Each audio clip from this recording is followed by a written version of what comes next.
Welcome back students. आज हम करेंगे चैप्टर 8 पॉलिटी। ठीक है, जो है हमारा डीपीएसपी उसका पार्ट 2। ठीक है, इसका पहला ही पार्ट मैं अपलोड कर चुका हूँ। ठीक है, मैं उसका लिंक आपको डिस्क्रिप्शन में प्रोवाइड कर दूंगा, वहाँ से जाके उसे आप देख सकते हैं। ठीक है, तो चलिए शुरू करते हैं पार्ट 2। देखो, सबसे पहले इसका पहला टॉपिक हम क्या पढ़ेंगे? पहला टॉपिक पढ़ेंगे हम कि sanction behind directive principle.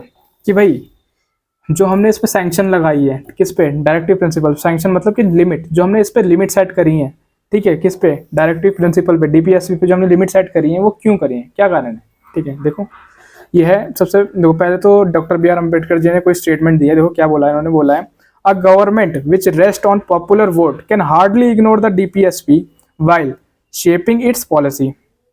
if any if any government ignores them, it will certainly have to answer for that before the electorate at the election time। ठीक है, ये क्या बोल रहा है कि भाई जो ये doctor B are Ambedkar ji क्या बोल रहे हैं? ये बोल रहे हैं कि अगर कोई अच्छी गवर्नमेंट है, अगर कोई बहुत ही पॉपुलर गवर्नमेंट है, ठीक है, तो उसे तो इस चीज का, डीपीएसपी का ध्यान रखना ही रखना पड़ेगा। क्यों क्यों रखना पड़ेगा? क्योंकि उसे वापस वापस जनता के पास जाना है, उसे अपने चेहरा दिखाना है कि हाँ भाई मैं ही तुमसे जीत के गया था, मैंने तुमसे ये वादे करे, अब देखो मैंने ये वादे पूरे करे हैं। ठीक है, तो आप फिर से मुझे वोट दो भाई। सोचने वाली खुद ही बात है। देखो, आपने किसी रिप्रेजेंटेटिव को वोट देके जिता दिया, ठीक है, और वो आपके लिए अच्छा काम कर रहा है। भाई आपने देखा कि हाँ भाई 5 साल ये यहाँ पे रहा है, पोस्ट पर रहा है, इसने बहुत अच्छा काम करा है, हमने यहाँ पे, इसने हमें यहाँ पे सड़कें बनवा के दे दी, अस्पताल बनवा दिए, स्कूल बनवा दिए, ठीक है, बहुत सारे काम करवा दिए। अब आपको पता चल गया हाँ भाई इसने काम करा है, तो क्या करोगे? आप दोबारा से वोट दोगे, दोबारा से वोट दोगे, दोबारा से जिता दोगे, है ना? तो ये चीज है। लेकिन अगर ये अच्छा काम नहीं करेगा तो आप इसे दोबारा जिता दोगे? नहीं। तो वही चीज है, वही चीज ये बोल रहे हैं कि doctor B are Ambedkar ji कि अगर ये अच्छा काम करेगा तो ये खुद ही जाएगा दोबारा। क्यों? अगर ये डीपीएसपी के ध्यान में रखकर लॉ बनाएगा, रूल्स बनाएगा, तो ये खुद ही इसे करना ही करना पड़ेगा। ठीक है, क्यों? क्यों? क्योंकि इसे लोगों को अपना चेहरा दिखाना है, इसे लोगों को आंसर देना है, लोगों के प्रश्नों का उत्तर देना है कि हाँ भाई कि तुमने ये काम करा, तुम तो ऐसे ऐसे बोल रहे थे, ऐसा तुमने क्यों नहीं करा? तुमसे हमसे बड़े बड़े वादे करके गए थे और तुमने तो वहां पे जाके कुछ भी नहीं करा। ठीक है, तुमने तो खाली पैसा खाया है, हम तो नहीं देंगे तुम्हें वोट। तो ये चीज है। अच्छा देखो क्या है, the framers of the constitution made the directive principle non justiciable and legally non enforceable because. ठीक है, देखिए क्या बोल रहा है कि जो फ्रेमर्स है, कॉन्स्टिट्यूशन के जो फ्रेमर्स हैं, जिन्होंने कॉन्स्टिट्यूशन बनाया है, ठीक है, उन्होंने जो डीपीएसपी है, हमारे डायरेक्टिव प्रिंसिपल हैं, उन्हें नॉन जस्टिशिएबल और नॉन एनफोर्सिबल क्यों रखा? इसके पीछे कुछ कारण है। देखो वो कारण हम देखते हैं। पहला तो यही है कि the country did not possess sufficient financial resource to implement them. कि भाई उस टाइम पर जो हमारी कंट्री थी, उस टाइम पर हमारे कंट्री की फाइनेंशियल कंडीशन इतनी बुरी थी कि भाई किसी भी चीज को करने के लिए उनके पास इतना पैसे नहीं थे। तो पहला कारण तो ये था। ठीक है, अच्छा दूसरा, the presence of vast diversity and backwardness in the country would stand in the way of their implementation. ठीक है, कि भाई उस टाइम कि भाई हमारे देश में पता है जो विभिन्नता है वो बहुत तरह की है। कल्चरल देख लो भाई, हर भाषा को बोलने वाले लोग आपको यहाँ पे मिलेंगे। जितने भी देश में भाषा बोली जाती है, जितनी भी अदर्स कंट्रीज में भाषा बोलनी आती है, वो यहाँ पे आपको लोग मिल ही जाएंगे किसी ना किसी तरह। ठीक है, और यहाँ पे बैकवर्डनेस है, कुछ लोग मतलब कि 90% या फिर आप बोल सकते हो 80%, 85% लोग ऐसे थे यहाँ पे जो गरीब थे, इलिटरेट थे। ठीक है, इलिटरेट थे, पढ़े लिखे नहीं थे। तो उस टाइम पर इस चीज को इम्प्लीमेंट करना, लोगों को समझाना तो बहुत बड़ी बात हो जाती, तो इसलिए नहीं करा। ठीक है, और तीसरा पॉइंट क्या, the newly born independent India state with its many preoccupation might be crushed under the burden unless it was free to decide the order, the time, the place, the mode of fulfill them। ठीक है, ये क्या बोल रहे हैं कि जब हमारा देश आज़ाद हुआ, हमें पता है जब हमारा कॉन्स्टिट्यूशन बना था, ठीक है, जब हमारा देश आज़ाद हुआ था उस टाइम पे जो हमारा कंट्री था, जो उसकी फाइनेंशियल कंडीशन थी, इकोनॉमिक कंडीशन थी, तो इस टाइम पे इतनी वीक थी कि भाई वो अगर कुछ ज़्यादा ही एक्स्ट्रा बर्डन लेता तो वो क्रस्ट हो जाता, खत्म हो जाता। ठीक है, दब जाता, बिल्कुल बोलते हैं ना, बिल्कुल बेहाल कंडीशन में आ जाता। तो उस चीज से बचने के लिए हमने ये करा। ठीक है, हमने ये एनफोर्सिएबल करा। ठीक है, एनफोर्सिएबल नहीं करा, नॉन एनफोर्सिएबल है ये। ठीक है, तो ये 3 कारण थे जिनकी वजह से इन्हें नॉन जस्टिसिएबल और नॉन एनफोर्सिएबल बनाया। ठीक है, लेकिन लॉजिक ये था कि भाई ये खुद ही फॉलो करेंगे स्टेट वाले। क्यों? क्योंकि उन्हें आगे जाके अगले वोटों में उन्हें जवाब देना है लोगों को, तो खुद ही वो करेंगे फॉलो से। ठीक है, तो ये चीज थी। अब आगे देखते हैं।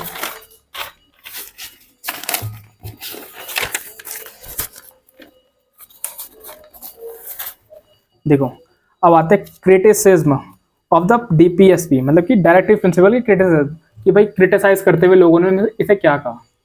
ठीक है, हमारे देश की जो डीपीएसपी है इसे क्या बोला, देखो क्या बोला, no legal force the directive have been criticised many because of their non enforceable, वही जो आप में से कुछ भी लोग सोच भी रहे होंगे, ठीक है, नॉन जस्टिशिएबल कैरेक्टर, मतलब कि भाई आपने फिर इसे लेके ही क्यों आया, नो लीगल फोर्स, भाई जब कोई ये लीगल फोर्स ही नहीं है, कोई लीगल काम ही नहीं है इसका, कोई लीगल वही नहीं है, इसकी सुनवाई नहीं होनी है, तो आप इसे लेके ही क्यों आए, मत लेके आते। ठीक है, दूसरा दूसरा क्या बोला, इलॉजिकल अरेंज्ड, मतलब कि एन श्रीनिवासन, ठीक है, कॉन्स्टिट्यूशन के मेंबर थे, ठीक है, हमारे असेंबली के मेंबर थे। Directives are the neither properly classified nor logically arrange, ठीक है, ये बोला एन निवासन ने बोला कि भाई जो आपने ये बनाए हैं, ये जो जितने भी आपने डीपीएसपी बनाए हैं, ये ना तो प्रॉपरली क्लासिफाइड है, ठीक है, इनकी कैटेगरी नहीं बनाई आपने कि किस किस बेसिस पे है क्या है, ठीक है, और लॉजिकल अरेंज आपने किसी भी लॉजिक पे से अरेंज भी नहीं करा, बस आपने ना बस इसमें रिजोल्यूशन डाल दिया, ठीक है, अब इन्हें देखते रहो पढ़ते रहो, तो ये बोला श्रीनिवासन जी ने, ठीक है। और क्या बोला, डिक्लेरेशन मिक्सअप, इससे क्या हुआ, declaration mixes up relatively unimportant issues with the most whittle economic and social questions की जो, तो ये क्या हुआ, एकदम से सारे की जो इंपॉर्टेंट थे या फिर जो अनइम्पॉर्टेंट थे वो आपस में मिल गए, ठीक है, तो न्यूट्रलाइज हो गए, ठीक है, इतना फर्क ही नहीं पड़ा।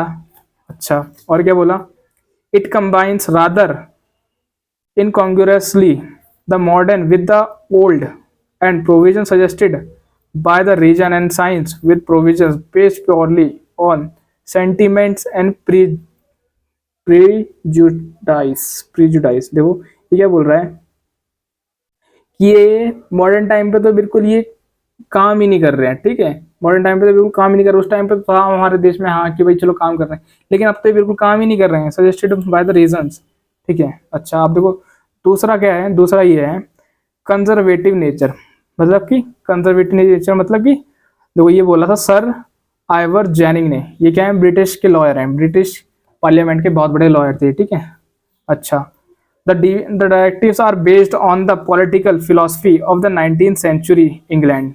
ये क्या बोला है कि जो इंग्लैंड में 1800 में बने थे, उस टाइम पर आपने ये 19वीं सदी में आप ये लेके आए हो, ठीक है, जो इंग्लैंड में 1800 में चलता था, आप 100 साल बाद इसे ये लेके आ रहे हो, सर आवर जेनिंग ने बोला। अच्छा, ही ओपिनियन दैट, इन्होंने बोला the directives are deemed to be a suitable in India in the middle of the 20th century. उन्होंने बोला कि भाई आप अगर लेके ही आना चाहते हो, मतलब डीपीएसपी लेके ही आना चाहते हो, तो ऐसा आप ऐसा करो कि 20th सेंचुरी में लेके आना, ठीक है, 20th सेंचुरी में लेके आना। The question of the whether they are suitable for the 21st century, ठीक है, can not be answered but it is quite probable, ठीक है, that they will be entirely moderate, ठीक है। ये क्या बोला कि अभी क्वेश्चन ये होगा कि ये 21वीं सदी के हिसाब से क्या सही रहेंगे, जो आप ये लेके आए हो प्रिंसिपल जो लेके आए हो, कि 21वीं सदी के हिसाब से सही है, ठीक है तो किस वजह से हैं, ठीक है, but it is quite probable that they will be entirely modelled, लेकिन ऐसा हो सकता है, ठीक है, ऐसा हो सकता है कि हम क्या करें, चेंज करें, इनमें चेंजेस कर सकें। हाँ, अच्छा आगे, अब एक कॉन्स्टिट्यूशनल कॉन्फ्लिक्ट, मतलब कि K Santhanam K Santhanam has pointed out that the directives leads to a constitutional conflict, ठीक है। अब देखो इसमें कुछ कॉन्स्टिट्यूशनल कॉन्फ्लिक्ट हुआ, मतलब कॉन्फ्लिक्ट मतलब कि झगड़े हुए आपस में, कुछ वाद विवाद हुआ। अच्छा, किसके बीच में, बिटवीन सेंटर, इससे क्या होगा, डीपीएसपी से क्या होगा कि सेंटर और स्टेट के बीच में विवाद बढ़ेगा, ठीक है भाई, आपने तो आपके पास तो पूरी एंटायर पावर है, स्टेट बोलेगा सेंटर को और सेंटर बोले और हमारे को जो पावर दिया आपने बहुत लिमिटेड कर दी, इस पर इतने सारे वो लगा दिए कि इनमें ध्यान रखें, हम अपने वो बनाएंगे, रूल्स बनाएंगे, रेगुलेशन बनाएंगे, तो इससे क्या होगा, कन्फ्लिक्ट बढ़ेगा सेंट्रल स्टेट के बीच में। अच्छा, और किसके बीच में, प्रेसिडेंट और पीएम के बीच में कन्फ्लिक्ट बढ़ेगा, ठीक है, और बिटवीन गवर्नर और सीएम के बीच में कन्फ्लिक्ट बढ़ेगा, ये बोला। अच्छा, ठीक है, अब देखो, तो ये थे हमारे कुछ क्रिटिसिज्म। अब हम देखेंगे यूटिलिटी ऑफ द डीपीएसपी, ठीक है, यूटिलिटी जो इसके फेवर में बोले गए, इंपॉर्टेंस क्या है, इंपॉर्टेंस क्या है, ठीक है, क्या है इंपॉर्टेंस है इसकी, देखो अकॉर्डिंग टू मैक Setalvad MC Setalvad, DPSPs are the significant in following ways. अब देखो एमसी सेटलवॉर्ड ने कुछ बोला है, क्या बोला है कि डीपीएसपी कुछ इन चीज़ों के लिए बहुत इंपॉर्टेंट है। देखो क्या क्या, कि इंस्ट्रूमेंट ऑफ द इंस्ट्रक्शन, जो हमने शुरू में ही देखा था कि ये क्या इंस्ट्रक्शन का इंस्ट्रूमेंट है। Remind them of new social and economic order, इन्हें एक नई नई सोशल और इकोनॉमिक ऑर्डर की याद दिलाता है। ठीक है, useful beacon light, beacon light समझते हो ना, ये कि एक ऐसा रास्ता है जो हमारे रास्ते पे क्या रोशनी डालता है कि हाँ आप सही जा रहे हो। यूजफुल बेकन राइट्स और नॉर्दर्न स्टार, ये क्या एक नॉर्दर्न स्टार की तरह कि आपको दिशा दिखाएगा कि हाँ भाई आपको रास्ता दिखा रहा है कि आप सही जा रहे हो। ठीक है, टू द कोर्ट। ठीक है, अच्छा, they form the dominating background to all state actions, legislative and executive and also a guide to the court in some respect. ठीक है, ये क्या बोल रहा है कि स्टेट को बता रहा है कि आपको ये करना है, ये नहीं करना है, और कोर्ट के लिए भी एक ऐसी एक गाइड की तरह काम कर रहा है कि जो कोर्ट को बताएगी कि हाँ कि ये जो बन रहा है कि जो संविधान के हिसाब से सही है या नहीं है, इसके देख के बता सकते हैं डीपीएसपी को देख के कि जो उन्होंने लॉ बनाया है वो सही है या गलत है। अच्छा ठीक है, आगे फिर एम्पलीफाई द प्रीएम्बल, मतलब कि जो भी वर्ड्स हमारे प्रीएम्बल में वो किससे लिए गए हैं, वो डीपीएसपी से लिए गए हैं। ठीक है, words in the preamble was taken from it, जितने भी वर्ड हमारे प्रीएम्बल में है वो किससे लिए गए हैं, वो इससे लिए गए हैं। इससे किससे, डीपीएसपी से लिए गए हैं। ठीक है, अब आगे देखते हैं, directives also play the following rules. अब देखो डायरेक्टिव्स जो डीपीएसपी है इनका कुछ और भी काम होता है। देखो क्या,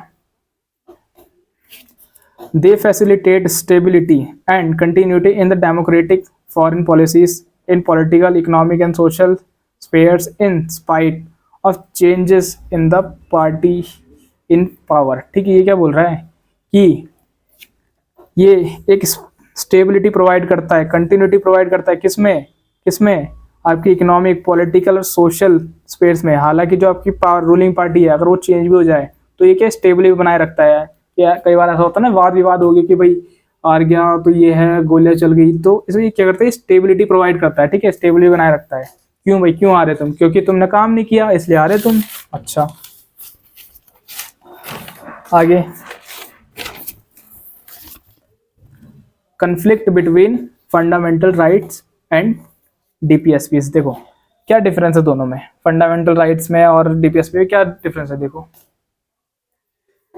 बोरोड फ्रॉम यूएसए कॉन्स्टिट्यूशन, देखो जो हमारे फंडामेंटल राइट है हमारे यूएसए कॉन्स्टिट्यूशन से, अमेरिका से लिए गए हैं। ठीक है, जबकि जो डीपीएसपी है हमारे इरिश कॉन्स्टिट्यूशन से लिया गया है। ठीक है, they prohibit the state from doing certain things hence negative in nature. ठीक है, कि कुछ फंडामेंटल राइट्स हमारे ऐसे भी हैं जो कि मना करते हैं कि आपको ऐसा ऐसा नहीं करना है। ठीक है, जबकि जो हमारे डीपीएसपी है ये क्या है, they require the state to do certain things hence positive. ठीक है, और ये क्या बोल रहा है कि जो डीपीएसपी है इनके पास क्या है कि आपको स्टेट को क्या करता है, गाइड करता है कि आपको ऐसे ऐसे काम करना है, तो ये पॉजिटिव इन नेचर है। ठीक है, जो फंडामेंटल राइट्स आपको पता है जस्टिसिएबल हैं, अगर इनका वायलेशन होता है तो आप कोर्ट में जा सकते हो, लेकिन जो डीपीएसपी हमारे नॉन जस्टिसिएबल, आप कोर्ट में नहीं जा सकते। ठीक है, चौथा कि एम क्या है इनका, political democracy in the country, की पॉलिटिकल डेमोक्रेसी बनी रहे।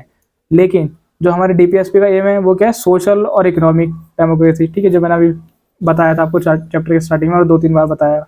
ठीक है, हैव लीगल सेक्शन। ठीक है, लीगल सेक्शन है इनके पास, लिमिट्स हैं। ठीक है, लिमिट मतलब कि रिजनेबल रेस्ट्रिक्शन लगाई हुई है इनके ऊपर। ठीक है, अच्छा, रिजनेबल रेस्ट्रिक्शंस, हैव मोरल और पॉलिटिकल सैंक्शन। ठीक है, इनके ऊपर मोरल और पॉलिटिकल सैंक्शन है। Promote the welfare of the individual, personal and the individualistic. ठीक है, ये क्या करता है, एक पर्सनल एक इंसान का ध्यान रखता है। ठीक है, जबकि ये क्या करता है, promote the welfare of the community, पूरे ग्रुप का ही ध्यान रखता है। ठीक है, ग्रुप का, सोसिटेरियन एंड सोशलिस्टिक्स। ठीक है, अब आगे देखते हैं, do not require any legislation for implementation automatically enforce. ठीक है, ये क्या बोल रहा है, इसके लिए, इसको फॉलो करवाने के लिए किसी लेजिस्लेशन की जरूरत नहीं है, इम्प्लीमेंट करवाने के लिए ऑटोमेटिक एनफोर्स होते हैं। ठीक है, क्योंकि ये एनफोर्स है, इन्हें आप कोर्ट में इनकी सुनवाई हुई तो ये अपना आप ही फॉलो होते हैं। ठीक है, रिक्वायर लेजिस्लेशन, मगर इसमें रजिस्ट्रेशन की जरूरत होती है इम्प्लीमेंटेशन कराने के लिए, क्योंकि ये ऑटोमेटिकली एनफोर्स नहीं है। क्यों नहीं है, क्योंकि इनके ऊपर सुनवाई हो ही नहीं सकती। अच्छा, court can declare a law violate of any of fundamental right unconstitutional and invalid। ठीक है, कि कोर्ट क्या है, डिक्लेयर कर सकती है कि जो हमारा कोई भी फंडामेंटल राइट है कि ये वायलेट कर रहा है। ठीक है, declare a law violate of any fundamental rights unconstitutional invalid, मतलब कि ऐसा कोई सा भी लॉ जो क्या करेगा, फंडामेंटल राइट्स को वायलेट करेगा। ठीक है, उसके बेसिस को खत्म करेगा या फिर उसके सामने अगेंस्ट में आएगा, ठीक है, अपोज करेगा, उसे रोकने की कोशिश करेगा, तो वो जो लॉ है वो खुद ही ऑटोमेटिकली डिमिनिश हो जाएगा, नल और वाइड साबित हो जाएगा, ठीक है, अपना आप ही खत्म हो जाएगा वो। अच्छा, और इसमें क्या होता है, इसमें होता है कि court can not declare a law violate of any of the DSPs as unconstitutional, ठीक है, अगर कोई भी लॉ अगर डीपीएसपी का फॉलो नहीं करता, ठीक है, तो उसे क्या बोलते हैं, उसे नल और वाइड नहीं करा जाएगा, मतलब कि वो खुद ही खत्म नहीं होगा, एंड इनवैलिड, उसे इनवैलिड नहीं बोल सकती कोर्ट, ठीक है, however they can be uphold, बस उसे रोक सकती है, अपने पास रख के बैठ सकती है, हाँ, कि इसे पास नहीं करेंगे बस हम, can uphold the validity of a law, ठीक है, to give effect to a directives, ठीक है, to give effect of a directives, ये चीजें। आगे देखते हैं अब इम्प्लीमेंटेशन ऑफ डीपीएसपीज, ठीक है, इम्प्लीमेंटेशंस क्या है, देखो कब इम्प्लीमेंट हुए थे, देखो since 1950 the successive government at the centre and in the state have made several laws and formulated various programs for implementing the DPSPs, ठीक है, ये क्या बोल रहा है कि 1950 में जो गवर्नमेंट बनी, अब जो गवर्नमेंट बनी तो उसने क्या करा, सेंटर और स्टेट में बहुत सारे ऐसे लॉ बनाए, ठीक है, फॉर्मुलेटेड वेरियस प्रोग्राम्स, और बहुत सारे ऐसे प्रोग्राम चलाए, ठीक है, फॉर इम्प्लीमेंटिंग, जिससे कि वो डीपीएसपी को इम्प्लीमेंट करा सके, ठीक है। दूसरा अब देखते हैं कैसे कैसे, वो सब हम यहाँ पे देखेंगे कि कैसे कैसे। दो planning commission for was establish 1950, तो उसके लिए उन्होंने क्या करा, एक प्लानिंग कमीशन को स्टैब्लिश करा 1950 में। भी बताओ भाई, रिकमेंड करो कि हम कैसे कैसे कर सकते हैं, ठीक है, तो take up the development of the country in a planned manner, ठीक है, तो जिससे कि क्या, जो हमारी कंट्री है उस टाइम पे बहुत गरीब हो गई थी, क्योंकि सारा लूट के अंग्रेज ले गए थे, ठीक है, फाइनेंशियल जो कंडीशन थी वो बहुत वीक हो गई थी, तो इसके लिए कमीशन बनाएगी, प्लानिंग कमीशन, ठीक है, तो उसमें क्या बोला गया, उसमें उसका एम ये था कि वो क्या करे, सजेस्ट करे, हमें सजेशन दे कि हमें किस तरह से प्लान्ड मैनर में अपनी कंट्री का डेवलपमेंट करना चाहिए, ठीक है। तो इन 2015 the planning commission was replaced by a new body, जिसे हम बोलते हैं नीति आयोग, ठीक है, तो भाई 2015 में इसका नाम बदल के क्या कर दिया गया, प्लान कमीशन का, इसका नाम बदल के कर दिया गया नीति आयोग, जो आप पढ़ते हो, ठीक है, जो आपको पता भी होगा बहुत सारे यूपीएससी एस्पिरेंट को, नीति आयोग क्या है, ये क्या है, किसकी रिपोर्ट आती है हर साल, ठीक है, कि क्या क्या प्लानिंग से किस किस हिसाब से हमारी जो कंट्री है वो आगे बढ़ेगी, क्या क्या काम करेगी, ठीक है, तो किस लिए होती है, जिससे कि हमारे जो डेवलपमेंट है कंट्री का धीरे धीरे धीरे करके होता रहे। अच्छा, तो नीति आयोग की देखो, नीति की क्या फुल फॉर्म होती है, national institution for transforming India, national institution for transforming India, इसे तो रट लो, इसकी रिपोर्ट आती है, रिपोर्ट भी पढ़ा करो, बहुत अच्छी होती है इसकी रिपोर्ट, आपको मेंस के आंसर लिखने में मदद मिलेगी। अच्छा, तो उससे नोट्स भी बनाएंगे, वो सारा काम मैं करवाऊंगा, बस आप चैनल को सब्सक्राइब करो, वीडियो को लाइक करो, धीरे धीरे करके सारा काम कंप्लीट करा दूंगा आपको। ये समझो कि आपका होली से पहले सिलेबस कंप्लीट करा दूंगा मैं, होली से पहले आपके 4 बेसिक सब्जेक्ट तो मैं करा ही दूंगा, एक आपका पॉलिटी, एक ज्योग्राफी, हिस्ट्री और इकोनॉमिक्स, ये 4 पूरी तरह से कंप्लीट, और अप्रैल से मैं आपको शुरू करवा दूंगा नोट्स, किसके नोट्स, आपकी न्यूज़ के, ठीक है, जो न्यूज़ चाहिए आपको। अच्छा, आगे देखो दूसरा पॉइंट क्या है, almost all the state have pass land reforms laws to bring changes in the agrarian society and to improve the condition of the rural areas, ठीक है, तो ये क्या बोला कि almost all the societies have pass land reforms, कि भाई सबने लैंड रिफॉर्म को पास कर दिया, रिफॉर्म मतलब कि बाउंड्रीज को मैंने बताया था ना कि जब पार्लियामेंट के पास ये पावर है कि वो किसी भी स्टेट की बाउंड्री को चेंज कर सकती है, तो छोटा बड़ा कर सकती है, तो पहले कितने सारे प्रिंसिपल स्टेट थी, तो बहुत छोटी छोटी स्टेट थी, तो हमने क्या करा सर, अपने स्टेट को रीऑर्गेनाइज करा, ठीक है, तो वही चीज़ ये बता रहा है। अच्छा, आगे some laws have been enacted to protect the interest of the labour section, ठीक है, क्या करें कि कुछ ऐसे लॉज भी बनाए जाएं, ठीक है, जो लेबर सेक्शन, जो नीचे वर्ग के जो लोग हैं, लेबर सेक्शन के जो लोग हैं, उनके इंटरेस्ट को भी प्रोटेक्ट कर सकें, जैसे कि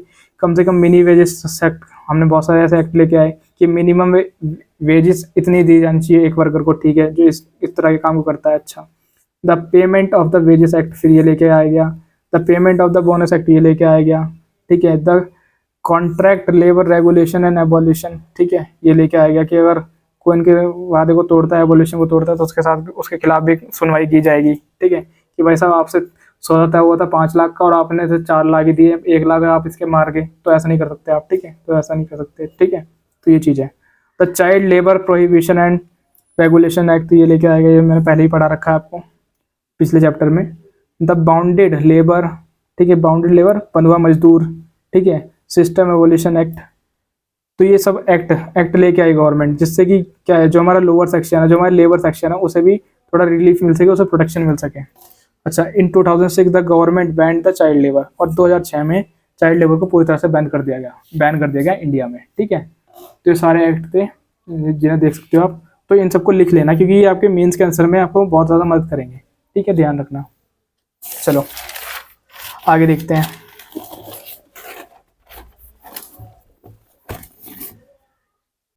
द मैटरनिटी बेनिफिट्स एक्ट, देखो फिर एक एक्ट लेके आई गवर्नमेंट, क्या, द मैटरनिटी बेनिफिट एक्ट। मतलब कि सपोज करो कोई एक लेडी है, गवर्नमेंट ऑफिस में कहीं काम करती है, ठीक है, गवर्नमेंट के अंदर काम करती है, गवर्नमेंट जॉब पे है, तो ठीक है, उसे क्या हुआ, भाई वो प्रेग्नेंट है, ठीक है, प्रेग्नेंट है, तो भाई उसे उसका प्रेग्नेंट है, तो उसके प्रेगनेंसी के टाइम पे तो उसे थोड़ा लीव चाहिए, छुट्टियाँ चाहिए। तो ये एक्ट है कि उसे थोड़ा सा बेनिफिट प्रोवाइड करा जा सके, जो मैटरनिटी सिचुएशन में, मतलब कि प्रेगनेंसी वगैरह की सिचुएशन में। तो इक्वल रिम्यूनरेशन एक्ट, ठीक है, have been made to protect the interest of the women workers. ठीक है, वुमेन वर्कर्स का इंटरेस्ट को प्रोटेक्ट किया जा सके, उनके मतलब उनको कुछ फेवर दिया जा सके, ठीक है, प्रिविलेज प्रोवाइड करा जा सके, सर्विस दी जा सके अच्छी। अच्छा, नेशनलाइजेशन ऑफ लाइफ इंश्योरेंस लेके आई, तो इसमें क्या था, the nationalisation of the 14th leading commercial banks. ठीक है, ये क्या है, 14 लीडिंग, तो ये एक ऑर्गेनाइजेशन है जिसमें 14 बैंक थे। ठीक है,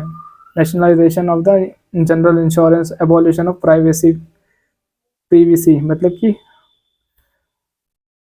प्रीवियसली परसेस, मतलब कि उस टाइम पे क्या होता था कि राजाओं को, जो ये लोग थे ना, गवर्नमेंट थी, जो जितनी प्रिंसली स्टेट थी, इन्हें पेंशन प्रोवाइड करती थी। ठीक है, तो वो सब बंद कर दिया गया। ठीक है, इस एक्ट के अंदर। अच्छा, the legal service authorities act 1987 में आया। इसमें क्या बोला, इसमें बोला has establish a nation wide network to provide free contempt legal aid to the poor and to organise Lok Adalat for promoting equal justice. ठीक है, ये क्या बोला कि भाई जो गरीब तबके के लोग हैं, जो बिल्कुल जिनको 2 टाइम खाने के लिए रोटी भी नहीं है, ठीक है, बहुत मुश्किल से अपना गुजारा करते हैं, तो उनको एड प्रोवाइड किया जा सके, लीगल एड। ठीक है, उनको मतलब कि चंदा प्रोवाइड किया जा सके, किसी ना किसी तरह से उनको मदद की जा सके, ठीक है, किसी ना किसी रूप से। अच्छा, और एक लोक अदालत, ठीक है, जो जस्टिस करे, भाई इक्वल जस्टिस करे। ठीक है, इक्वल जस्टिस करे, तो गरीब आदमी के लिए एक अलग से लोक अदालत बननी चाहिए। अच्छा, ये बोला।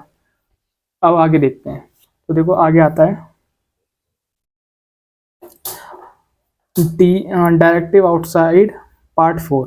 अब कुछ ऐसे डायरेक्टेड हैं, मतलब कि डायरेक्टिव प्रिंसिपल कोई डीपीएसपी को कुछ ऐसे भी हैं जो पार्ट 4 से बाहर लिखे हुए हैं। तो ऐसे क्या है, देखो एक ऐसा आर्टिकल जो 335 में लिखा हुआ है, जो हमारा पार्ट है, पार्ट किस में है, पार्ट 16 में है। ठीक है, क्लेम्स क्या करता है, claims of STs in service की, इनको रिजर्वेशन दी जाएगी, आपको पता ही है। ठीक है, अच्छा, आर्टिकल 365 350A, ये हमारा पार्ट 12 में, पार्ट 12 बता रहा हूँ, 7 में लिखा हुआ है, 17 में क्या, instruction in mother tongue at prime. देखो कि जो बच्चे की पढ़ाई होगी, प्राइमरी स्टेज की जो पढ़ाई होगी, तो उसकी मदर टंग में होगी। ठीक है, मदर टंग में होगी। Education children belonging to linguistic minority groups. ठीक है, ऐसा नहीं होगा कि भाई वो माइनॉरिटी ग्रुप्स है तो उसे दूसरी भाषा में पढ़ाई करनी पड़ेगी, नहीं, उसकी मदर टंग में उससे बात की जाएगी। ठीक है, अच्छा, अब आर्टिकल 351 में क्या बोलता है, इन पार्ट दो क्या, कि डेवलपमेंट ऑफ हिंदी लैंग्वेज, कि भाई सारे के सारे हिंदी भाषा को तो प्रमोट करो भाई। तो ये एक्ट है, ये भी हमारे डीपीएसपी हैं। तो ये कुछ ऐसे डीपीएसपी से जो हमारे क्या, जो हमारे किसी और पार्ट में लिखे हैं, मतलब पार्ट 4 से हटकर किसी दूसरे पार्ट में लिखे हुए हैं, ये सारे डीपीएसपी थे वो। तो बस यहीं पे हमारा चैप्टर ये खत्म होता है। वीडियो अच्छी लगी तो वीडियो को लाइक करो, चैनल को सब्सक्राइब करो, और मैं सारा आपको मैटर कराऊंगा ही। ठीक है, सारे आपके नोट्स भी बनवाऊंगा, बस आप वीडियो को देखते जाओ बढ़िया करके, आपको सब कुछ मटेरियल मिल जाएगा, बेफिक्र रहो।